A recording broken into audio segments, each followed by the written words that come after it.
மக்களுக்கு விழிப்புணர்வு ஏற்படுத்துவதற்கு. அதனால் உங்களுக்கு எனது நன்றியை தெரிவித்துக் கொள்கிறேன். தேர்தல் நேர்மையாக நடைபெற வேண்டும், அதன் மூலமாக நேர்மையாளர்கள் வெற்றி பெற வேண்டும் என்பதுதான் ஜனநாயகத்தின் நடைமுறை. ஆனால் இங்கே உள்ள திராவிட முன்னேற்றக் கழக அரசு அவர்களுக்கு எப்பொழுதெல்லாம் தோல்வி பயம் வருகிறதோ உடனே அவர்கள் மாற்று பாதையை கடைபிடிப்பது வழக்கம். அதே போல தென் சென்னையிலும் அவர்கள் மயிலாப்பூரில் 13வது வாக்குச்சாவடியில் 122வது வட்டத்தில் 50 பேர் புகுந்து உள்ளே உள்ள ஏஜெண்டுகளெல்லாம் அடித்து துரத்திவிட்டு கள்ள ஓட்டு போட முயற்சி செய்தார்கள். அதற்கு பின்பு அதை போலீஸ் அப்சர்வருக்கு எங்களது சகோதர செயலாளர் அண்ணன் கரத்தே தியாகராஜன் அவர்கள் அதற்காக சென்று போலீஸ் அப்சர்வரை பார்த்த பின்பு சீஃப் ஏஜெண்டாக இருக்கின்ற அண்ணன் துணைத் தலைவர் கருநாகராஜன் போன்றவர்கள் எல்லாரும் அதற்காக கம்ப்ளைண்ட் கொடுத்ததுக்கப்புறம் போலீஸ் அப்சர்வரின் நடவடிக்கையினால் சில நடவடிக்கைகள் எடுக்கப்பட்டிருக்கிறது. ஆனால் அதற்கு முன்னாலேயே அவர்கள் எங்களது ஏஜெண்டுகளை வெளியே அனுப்பிவிட்டார்கள். 50 பேர் புகுந்திருக்கிறார்கள். அதனால் அந்த வாக்குச்சாவடியில் மறு வாக்குப்பதிவு நாங்கள் கேட்டிருக்கிறோம். இதே போன்று பல வாக்குச்சாவடிகளில் முயற்சிகள் நடந்தது. சாலிகிராமத்தில் நடந்தது, எங்களது ஏஜெண்டுகள் அதை தடுத்திருக்கிறார்கள். சோழிங்கநல்லூரில் நடந்தது. அதே போல் சில இடங்களில் கொத்து கொத்தாக வாக்காளர்கள் பெயர் நீக்கம் செய்யப்பட்டிருக்கிறது. குறிப்பாக டி நகர் 199, 200, 201, 202 இந்த வாக்குச்சாவடிகளில் ஆயிரக்கணக்கான வாக்காளர்களின் பெயர் நீக்கப்பட்டிருக்கிறது. ஒரு அம்மா வந்து சொன்னாங்க, நாங்கள்லாம் ஒன்றா தான் இருக்கோம், ஆனால் தேர்தல் கமிஷன் எங்கள் குடும்பத்தை பிரிச்சுட்டாங்க அப்படின்னாங்க. அம்மா அப்பா பேர் இருக்குது, மக பேர் இல்லை, மகளும் அப்பாவும் இருக்காங்க, அம்மா பேர் இல்லை. ஆக இந்த லாஜிக்கே இல்லை. ஒரு குடும்பத்தில் எல்லாரும் ஒன்றா தானே இருப்பாங்க. கணவன் மனைவி பெயரை சோழிங்கநல்லூரில் பிரித்து வைக்கப்பட்டிருக்கிறது. ஆக தேர்தல் கமிஷன் இதில் கொஞ்சம் கவனம் செலுத்தணும் அப்படின்றது எனது எண்ணம். ஆக திராவிட முன்னேற்ற கழகம் இதை போல் அராஜகத்தில் ஈடுபடக்கூடாது என்பதையும் நாங்கள் வலியுறுத்துகிறோம். இதான் நாங்கள் கொடுத்த பெட்டிஷன் அனுப்பியிருக்கோம்.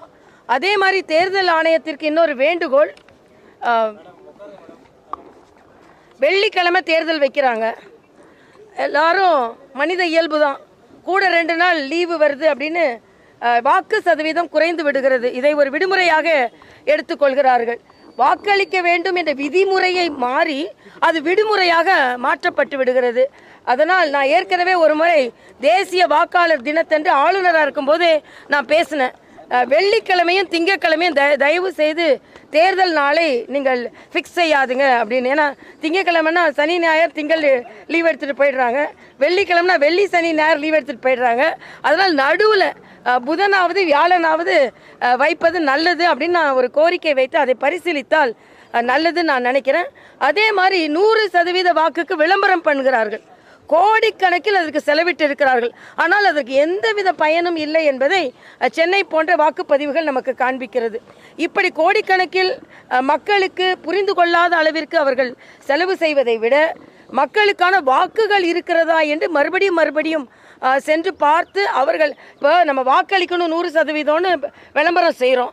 ஆனால் மக்கள் வாக்களிக்க வரும்போது உங்களோட பேர் இல்லை, அவங்க சொல்கிறாங்க நாங்கள் உயிரோடு இருக்கிறோம், இங்கே உயிர் இருக்கிறது பெயர் இல்லைன்னு சொன்னால், குடும்பத்தில் 2 பேர் இருக்குது, ஒருத்தர் பேர் இல்லை. கவுன்சிலர் எலெக்ஷனில் நாங்கள் வாக்களித்தோம் 6 மாதத்துக்கு முன்னால், இப்போ எங்கள் பெயர் நீக்கப்பட்டு இருக்கிறது. ஆக அதில் அதிகம் கவனம் செலுத்த வேண்டும். ஏனென்றால் மிகவும் வாக்களிப்பது வலிமையானது. ஆனால் அதில் வலியுடையது என்னன்னா, நான் வாக்குச்சாவடிக்கு போய் என்கிட்ட கார்டு இருக்குது, அடையாள அட்டை இருக்குது, ஆனால் என்னால் ஓட்டு போட முடியலை என்பது ஒரு வலியான விஷயம். இன்னொன்று, இந்த டெண்டர் ஓட்டு பற்றி கூட பல இடங்களில் தெரியல. சேலஞ்ச் ஓட்டுன்னு ஒன்று இருக்குது. ஏன்னா நமக்கு வாக்குரிமை மறுக்கப்பட்டால் ஏற்கனவே நம்மகிட்ட பட்டியலில் இருந்ததுன்னா 49A வாக்குரிமை சட்டத்தை பயன்படுத்தலான்னு நமக்கு ஒரு தகவல் இருக்கிறது. ஆனால் அதையும் பல இடங்களில் மறுக்கப்பட்டது. இதெல்லாம் இன்னும் கொஞ்சம் நடைமுறைகளை அவர்கள் சரி செய்திருக்க வேண்டும். ஆனாலும் தேர்தல் ஆணையம் இவ்வளவு பெரிய திருவிழாவை சரியாக நடத்தி காண்பித்திருக்கிறார்கள். அங்கெங்கே ஒரு பிரச்சனைகள், அதற்கும் நாம் அவர்களுக்கு பாராட்டை தெரிவித்துக் கொள்வோம்.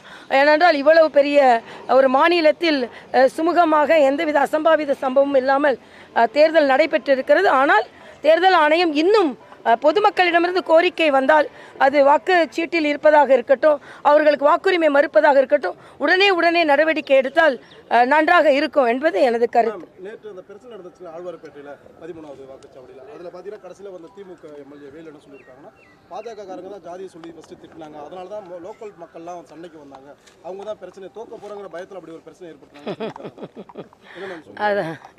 அது முற்றிலும் பொய்யான தகவல். ஏன்னா யாரும் நாங்கள் ஜாதியை பற்றி பேசுகிறதுக்கெலாம் இல்லை. எல்லோரும் நல்ல ஏஜென்ட்ஸ் தான் உள்ளே உட்காந்துருந்தாங்க. அவெல்லாம் செஞ்சுருக்க மாட்டாங்க. தனது தவறு வெளியே வந்து விட்டது என்பதற்காக அவர்கள் என்ன வேணாலும் சொல்லலாம். வாக்கு சதவீதம் குறைவாக இருக்குது. ஒரு சில பேர் என்ன சொல்கிறாங்கன்னா, ஆளுங்கட்சிக்கு எதிரான மனநிலை இருந்தால் அதிக வாக்கு சதவீதம் பதிவாகும், பிற கட்சிகள் வெற்றி பெறுவதற்கு வாய்ப்பு இருக்கும். அதே நேரம் வாக்கு சதவீதம் குறைவாக இருக்கிறதுனால இது ஆளுங்கட்சிக்கு ஒரு ஆதரவான விஷயமா பார்க்கப்படுதுன்னு சொல்கிறாங்க. ஸோ ஆளுங்கட்சிக்கு ஆதரவு வந்தால் பெரும்பாலும் வாக்களிக்க வரமாட்டேன்றாங்களா? அப்போ அதுவே தப்பு தானே.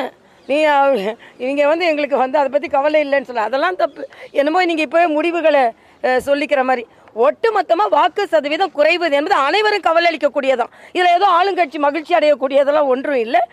ஒருத்தர் ஜனநாயக கடமை ஆற்றவில்லை என்றாலும் அது நம்ம எல்லாருக்குமே கவலை அளிக்கக்கூடியது தான். அது வாக்கு சதவீதம் அதிகரித்திருக்க வேண்டும். ஆனால் என்னை பொறுத்த மட்டும் நான் ரொம்ப நம்பிக்கையோடு இருக்கிறேன். நிச்சயமாக எங்களுக்கான வாக்குகள் பதிவு செய்யப்பட்டிருக்கும்னு. ஆனால் ஒட்டுமொத்தமாக வாக்குகள் குறைந்திருக்கிறது என்பது மனக்கவலை அளிக்கிறது. என்னை பொறுத்த மட்டும் நான் நம்பிக்கையாக இருக்கிறேன்.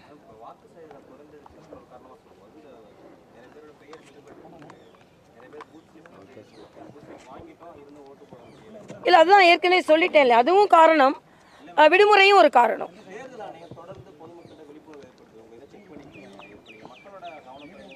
இல்லை, நான் என்ன சொல்கிறேன்னா, இப்போது அரசியல் சார்ந்த மக்களாக இருந்தால் அதை கவனித்து கொண்டே வருவாங்க. இப்போ இவங்க வேறு முறை, இப்போ இந்த முறை நாங்கள் மறுபடியும் விழிப்புணர்வு ஏற்படுத்தி செக் பண்ணிக்கோங்கன்னு சொல்கிற முறை சரியாக வரல மக்கள்கிட்ட. அப்போ வேறு முறையை அவங்க கையாள வேண்டியதான். அலுவலகத்துக்கெல்லாம் போய் நோட்டீஸ் ஒட்டலாம், இல்லைனா நீங்கள் ரயில்வே ஸ்டேஷனில் இருக்குது, பஸ் ஸ்டாப்பில் இருக்குது, அவங்க வெரிஃபை பண்ணிக்கலாம், இல்லைனா அவங்க இணையதளத்தில் அனுப்புகிறோம். ஏதோ ஒரு மாற்றத்தை கொண்டு வர வேண்டும். திருப்பி நாங்கள் செக் பண்ண சொல்கிறோம், சீட்டில் இல்லை அப்படின்றது ஏதோ ஒரு விதத்தில் அங்கே தவறு நடக்கிறது என்பதை தானே காண்பிக்கிறது. என்ன சொல்கிறாங்கன்னா, பிஜேபிக்காரங்க தேர்தல் முடிஞ்சாலும் இன்னைக்கு எங்கள் ஓட்டு காணாமல் போச்சுன்னு சொல்கிறாங்க. இதுக்கு தான் பூர்த்தி ஏஜெண்டெல்லாம் கரெக்டாக இருக்கணும். பூர்த்தி ஏஜெண்டே இல்லாத கட்சினா இது மாதிரி தான். இல்லை, இப்போ நான் கேட்குறேன், வாக்காளர்களின் பேர் இல்லாதது பாஜக வாக்காளர் இல்லை, ஒட்டுமொத்த வாக்காளர். அப்போ இவங்களே நீக்கிட்டாங்களா? இப்படி சொல்கிறாங்கன்னா அப்போ அவங்க தான் நீக்கிட்டாங்களா? பாஜக வாக்காளர்னு தெரிஞ்சு நீக்கியிருக்காங்களா? அப்போ அப்படிப்பட்ட குற்றச்சாட்டை நான் வைப்பேன். அப்போ அவங்களே எங்கப்பா குதிர்க்குள்ளே இல்லைன்றதுக்கு அப்போ இவங்க நீக்கப்பட்டதெல்லாம் பாஜகவின் வாக்காளர்னு இவங்களே ஒத்துக்கிறாங்களா? இன்னும் சொல்லப்போனால் அப்படி நீக்கப்பட்டதெல்லாம் அப்படிப்பட்ட வாக்காளர் தான் இருக்கிறாங்க. ஆனால் அது அவர்களே ஒப்புக்கொள்வதை போல இருக்கிறது என்பதுதான். நான் அதைத்தான் நான் சொல்கிறேன். இல்லை, இப்போ எங்களுக்கு இல்லை, இப்போ எங்களுக்கு 199, 200, 201, 202 இவை எல்லாமே பாஜகவுக்கு ஆதரவாக கவுன்சிலர் தேர்தலில் விழுந்த வாக்குகள். இப்போ அது ஆதரவு வாக்குகள் தான் நீக்கப்பட்டிருக்கிறது குற்றச்சாட்டு தான் நான் வைக்கிறேன். அப்படி அப்படின்னு இல்லை, அதுக்கு எப்படிப்பா சம்பந்தம் இருக்கு? எல்லாருக்கும் ஓட்டு போடுறவங்க தானே இவங்க, திட்டமிட்டு பண்றதுனால தானே அப்படி போகுது. இல்லை, பூத் ஏஜென்ட்டுகளுக்கு இதுக்கு சம்பந்தமே இல்லைப்பா. பூத் ஏஜென்ட்டுக்கு என்ன பண்ணுவாங்க? அவங்க வெரிஃபை பண்ணிட்டு போயிடுவாங்க. அதுக்கப்புறம் நீக்கப்பட்டு அவங்க என்ன நினைப்பாங்க? அதுக்காக சொல்றேன். கட்சிக்காரங்க அந்தந்த ஏரியா வார்டில் இருக்கவங்க ஒவ்வொரு வீடாக பார்த்து அந்த வெரிஃபிகேஷன் பண்ணியிருந்தாங்க. இப்போ அந்த சிஸ்டமே இல்லாமல் போயிடுச்சு. ஒட்டு மொத்தமாக கட்சிக்காரங்களுக்கு இதுக்கு சம்மந்தம் இல்லை. தேர்தல் ஆணையம் வாக்காளர்களின் பெயர்கள் விடுபடாமல் பார்த்து கொள்ள வேண்டும். அவ்வளவுதான் எங்களோட கோரிக்கை. நன்றிப்பா, நன்றி.